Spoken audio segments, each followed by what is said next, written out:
and welcome. The first thing you're noticing, I know, is I'm being swallowed up by my green screen like some horror movie from the 50s, Invasion of the Body Snatchers, or the creature from the, what would it be, the, I don't know, Turquoise Lagoon or whatever. But, as somebody once said, they've come here to see my guest and not me. So, you can have my sort of horror movie face going now. Look, if I put my hands there, it's not too bad. I have a wonderful guest on today. I'm getting lucky with guests. He is the Chief Football Correspondent for BBC 5 Live, and one of the great artists of radio commentary, which I'm in awe of. These are like my Hollywood heroes. So let's roll the opening sequence. John Murray coming up. Where's your famous? Where's your famous? Where's your famous atmosphere? Where's your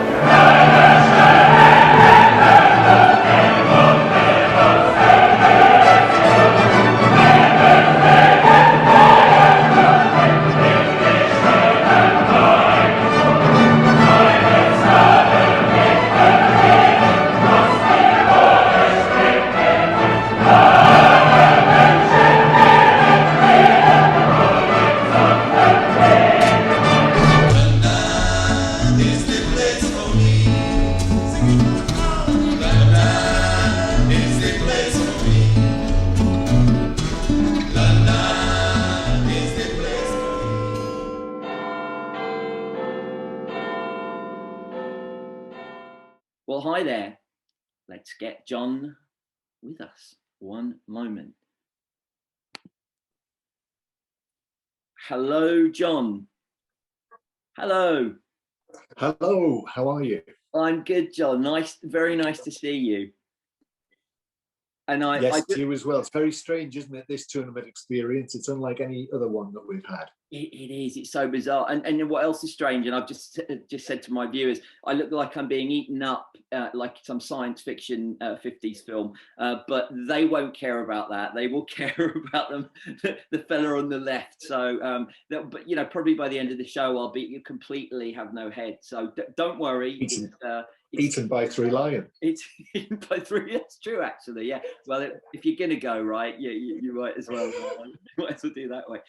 John, thank you so much for coming on. I know you're truly busy. For those of you listening, maybe in the States, it is almost like it's almost like 4 weeks of army training. Almost, you're just very little sleep.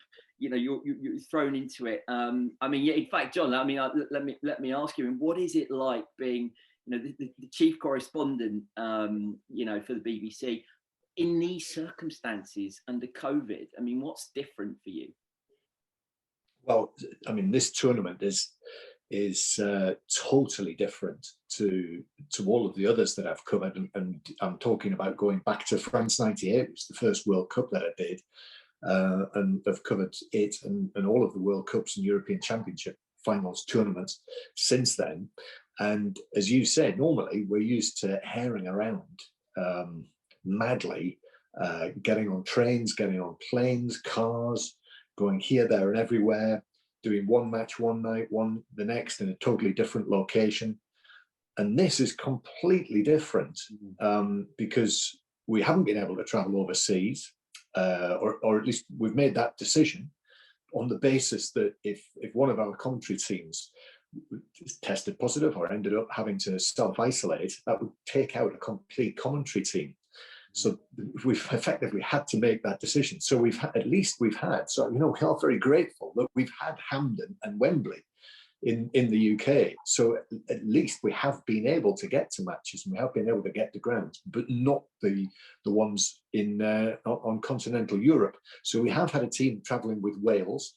So they have gone and stayed with Wales. And when they eventually get back to the UK, they'll have to self-isolate. But that's taken them from Azerbaijan to Rome. Now they've moved to Amsterdam this week. So that has been feasible. But it's just strange. So we've been commentating on some games off the television at the BBC studios. But so far, the good thing is that we've been able to get to all of the England matches. And so there's been a touch of reality and how it should be there. Yeah, well, that's good. I mean, you were saying to me, before that it's harder to do that, to have to commentate through a screen. I mean, it's no secret, obviously, that this is what's everybody's having to do at the moment. But I've had a lot of people, a lot of friends say that it's still absolutely brilliant. They love listening to you. I mean, I've turned many people in the States onto your commentary. So, Well done, good. Full marks. And they love it. I mean, they might be using VPNs. Yeah. We won't say that, but they have. And as I mean, I'm just, the art of radio commentary to me is something I'm just sort of in true awe of, and the art of radio commentary in a major tournament, and with us, with England. I mean, the pressure, we talk about the pressure on the players, but I mean, the pressure on you to deliver, the right words, the timing and everything. I just, it's immense. And of course, your predecessor, Mike Ingham, I was a huge admirer of as well. But I mean, do you get nervous? Because it is giving a performance in a way, isn't it? I mean... Yeah, well, it is. That's exactly what it is, and it's an unscripted performance. And you feel differently for different matches. Like the first match for England against Croatia was obviously the first match of the group. There were a lot of unknowns about England for ahead of that match, so that was a different feeling to Scotland, which was, I mean, Scotland, England is what it is. And therefore there was that real big match feel to that night. And then the third match against Czech Republic, by the time that kicked off, we knew that England had qualified. So there was definitely an edge taken off that. However, that edge will come back, and a little bit more for the next match. So it varies. I wouldn't say I particularly get nervous, but I do get that adrenaline. I do feel the excitement when it's a big match. And as soon as we knew that it was Germany the other night, immediately I'm thinking about what that game might be like, because it's another one that is a little bit apart, isn't it, from other international matches for obvious reasons. It's incredible. And of course, and this will be your first England-Germany, I guess, right? And well, in a tournament. So yeah. What an occasion. And only the third time ever at Wembley.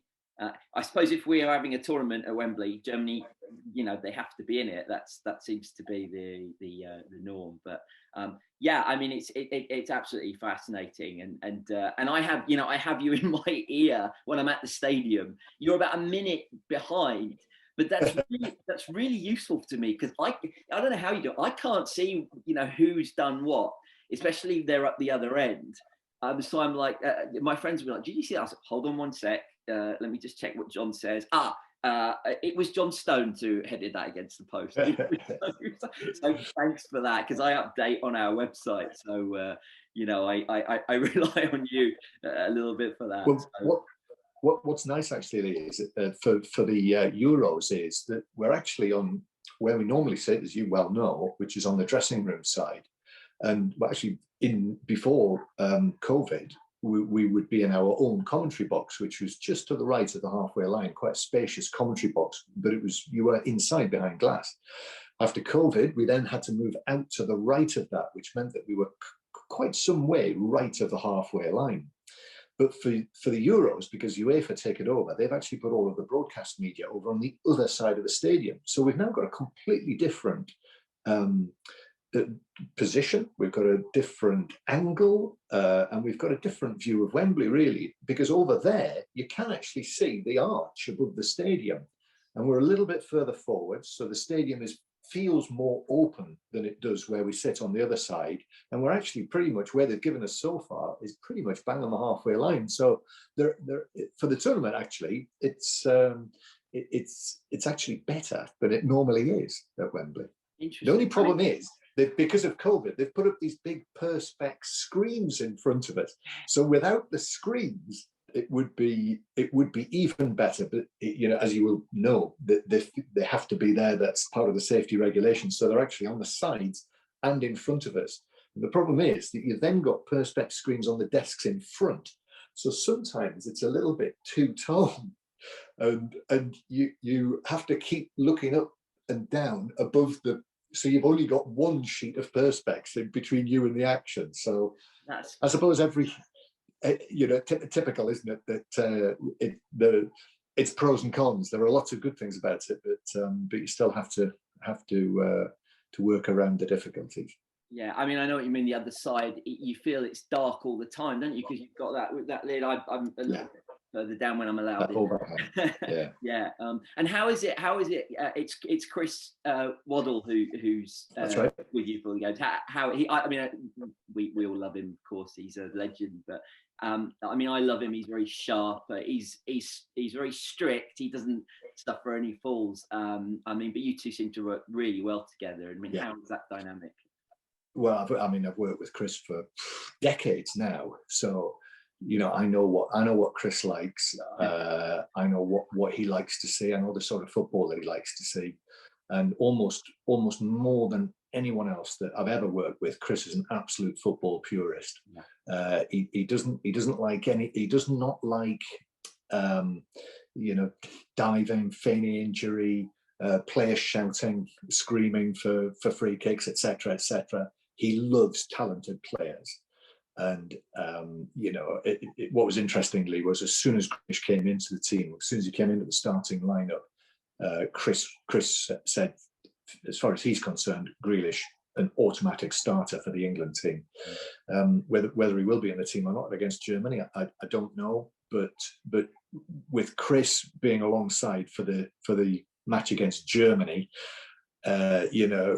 clearly that takes you right back to the famous Italia 90 World Cup semi-final. So if it goes to a penalty shootout, and I've said this before when I've been sitting alongside Chris for penalty shootouts, as we did at the World Cup against Colombia in 2018. But if we end up with a penalty shootout with Chris sitting alongside me at Wembley against Germany, then that will feel all the more relevant to have Chris next to us. And the manager of England, obviously, the other thing. It's amazing, isn't it? It's a script, isn't it? It's absolute, isn't it? Isn't it just the script? I mean, I'm not sure there could. I've always actually said in advance of the tournament that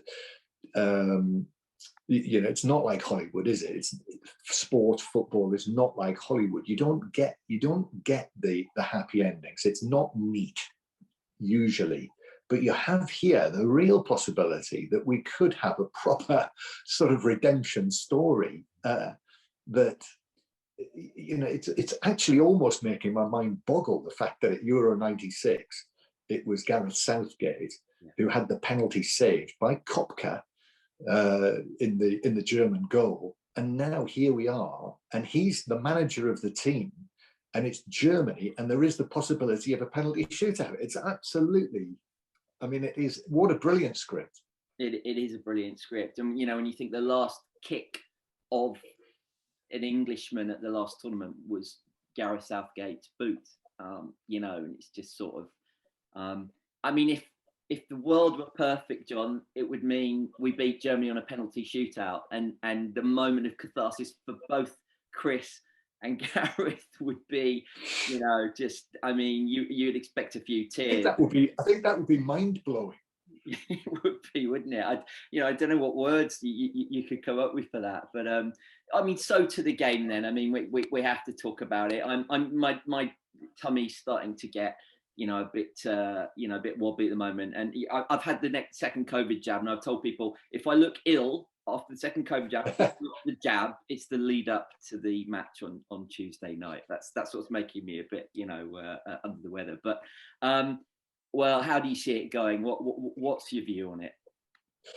I really don't know. I from an England point of view, I feel that they're getting there, and I think England were sort of weeks behind almost with the preparation and the build-up to the tournament for the obvious reasons: the players who were injured, the fact that there was uncertainty over Maguire and Henderson, then the fact that so many players were involved in the European club finals.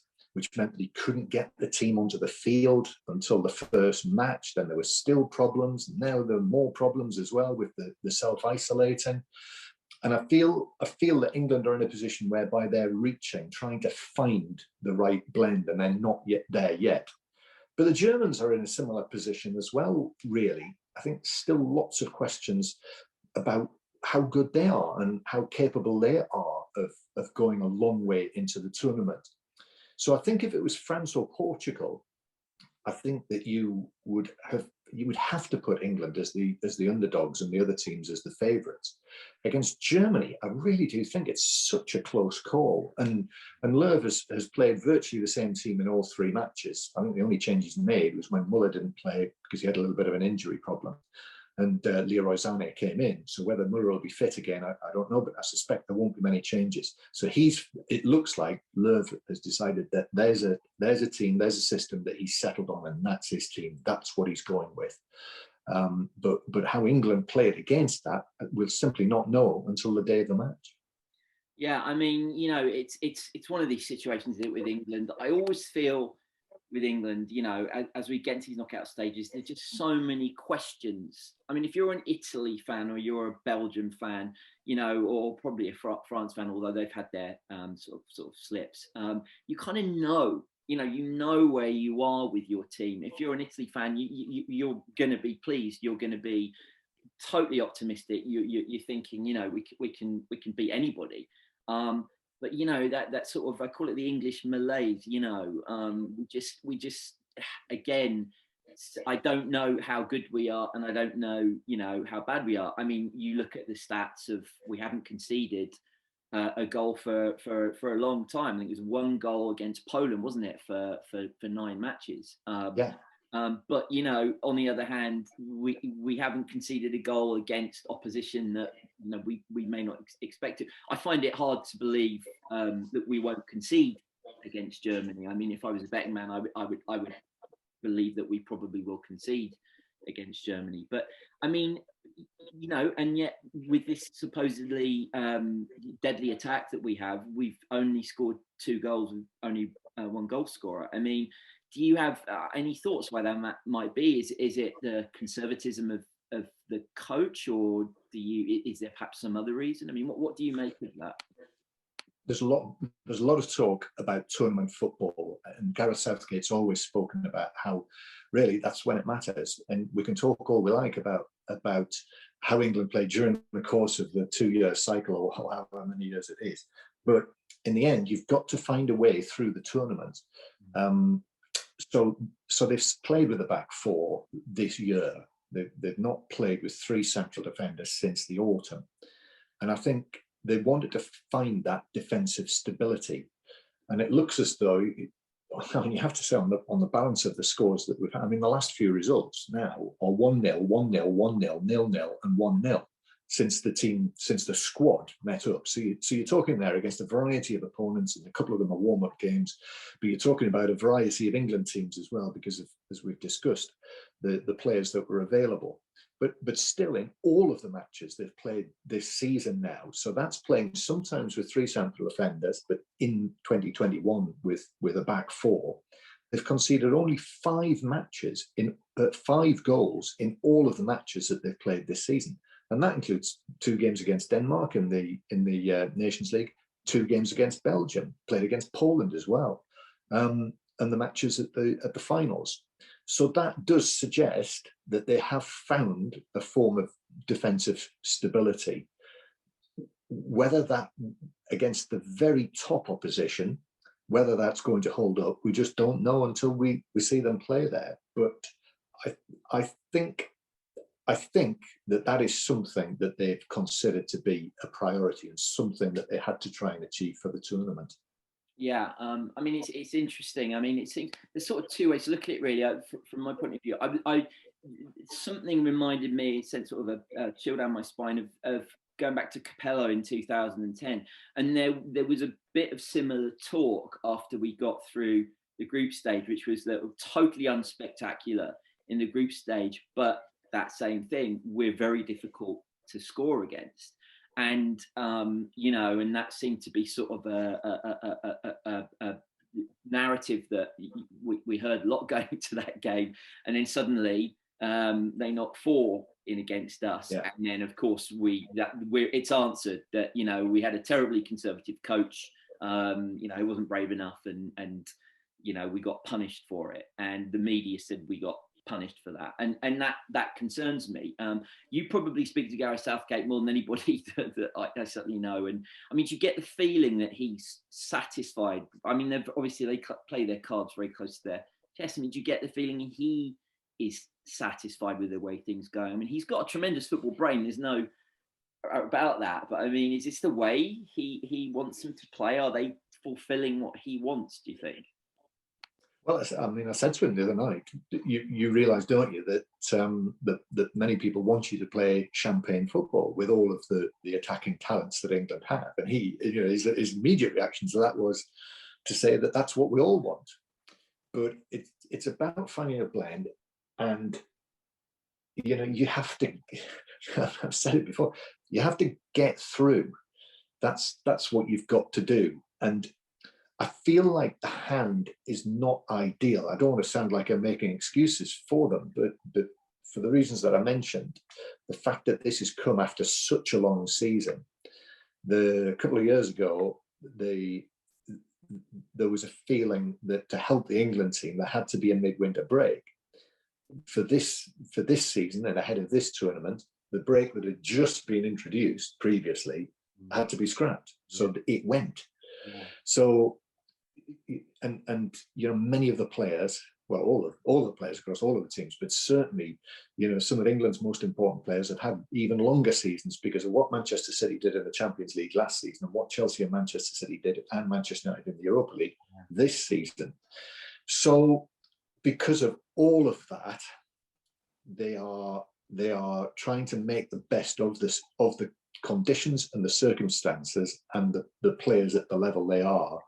And maybe it's not the time when they can play the great expansive football that everyone wants. But at the same time, I've felt that in the Czech game, there were signs of a more expansive England team. And clearly they had worked on getting Harry Kane more involved in the play and getting him into the right parts of the field.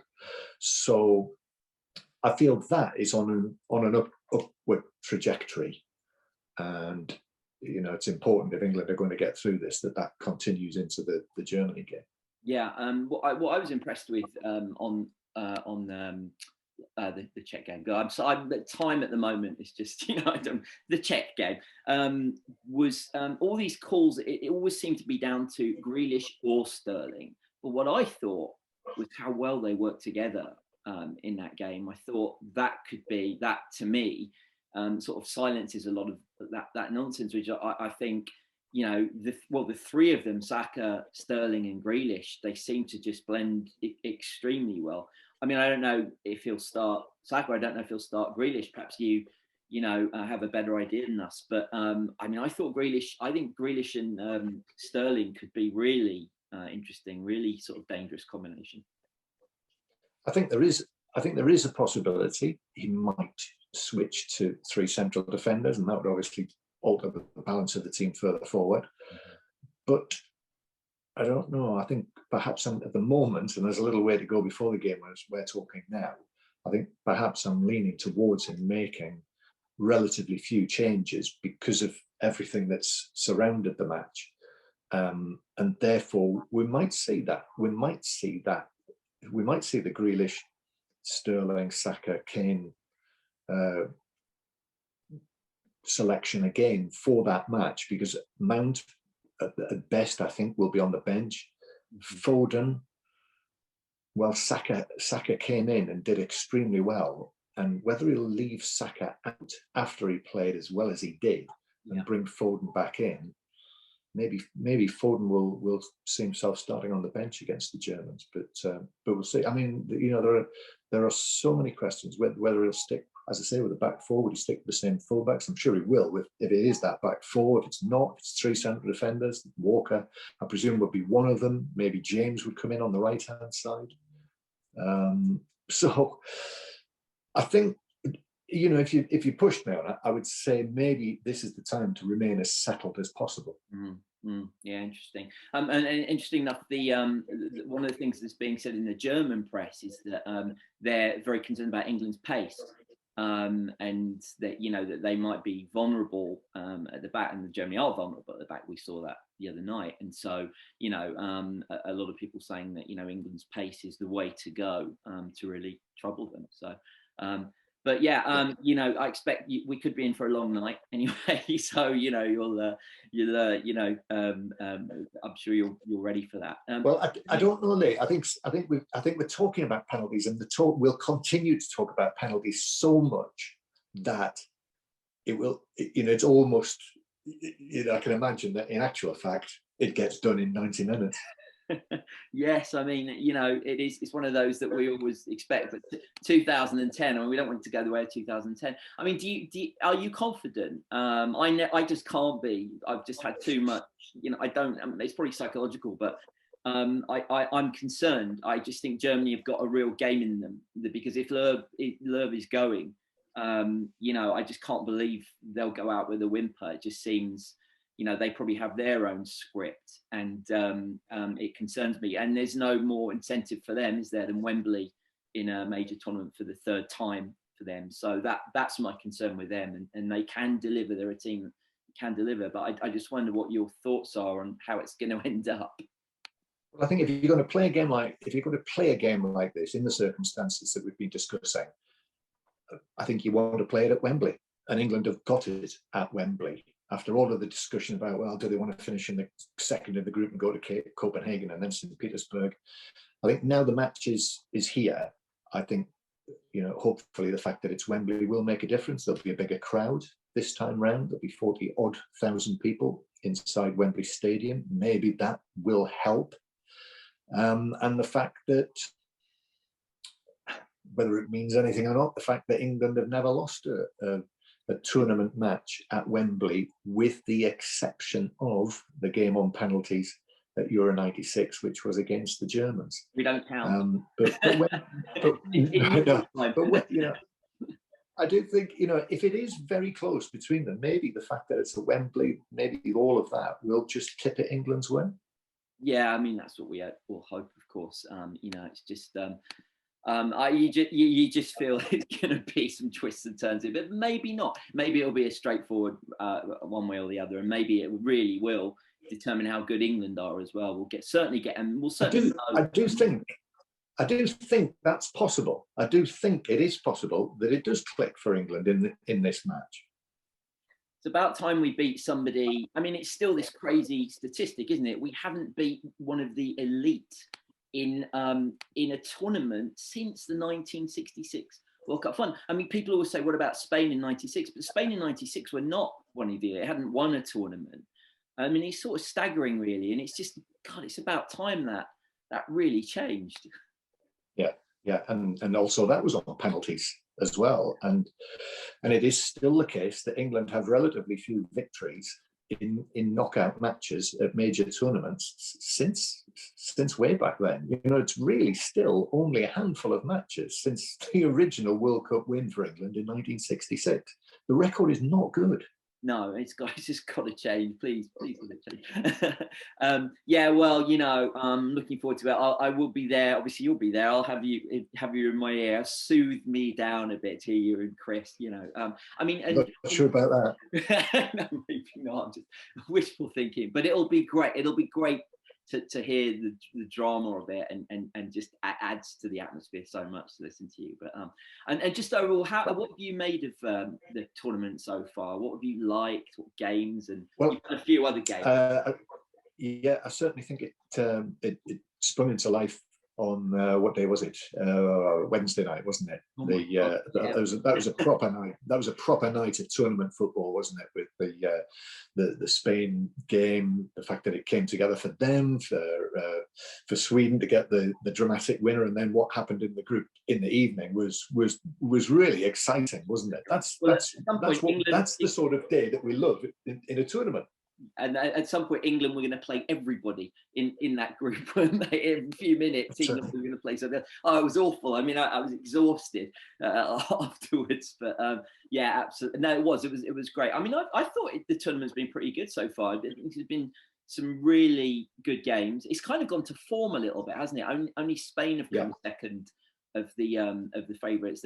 Generally, the favourite teams have won their groups, and the ones we thought would get through have got through. Yeah, I mean, I've enjoyed it. I think it's been a better group stage than 2016. You know, I guess. Yeah.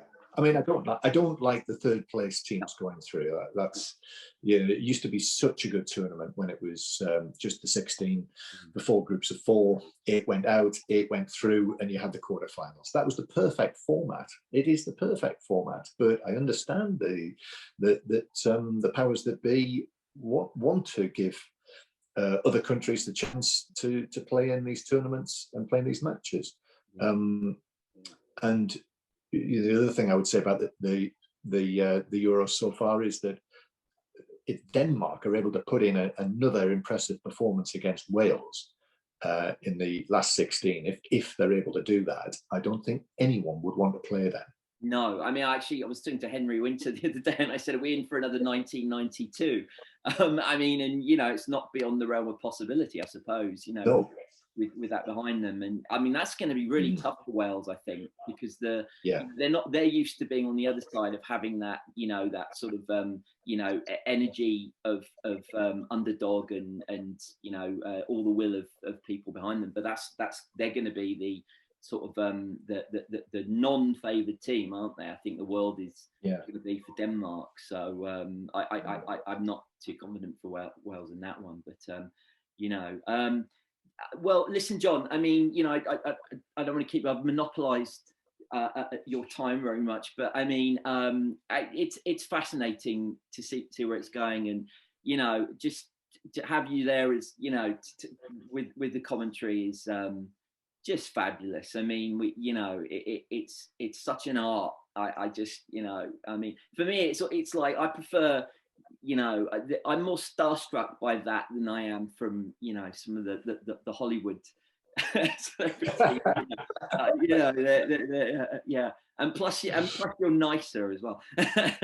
But, well, we love doing it. You know, it's great. It's great fun to do, and the tournaments are the pinnacle of what we do. So it's you know, it always feels like a great privilege to get the seats that we have and to try and bring across the drama and the excitement that we're watching. Yeah, absolutely. And just for the viewers, you are able to watch the game and I believe listen to the radio commentary if you want. You have that option to click the That's right, or whatever. And if you can, I listen.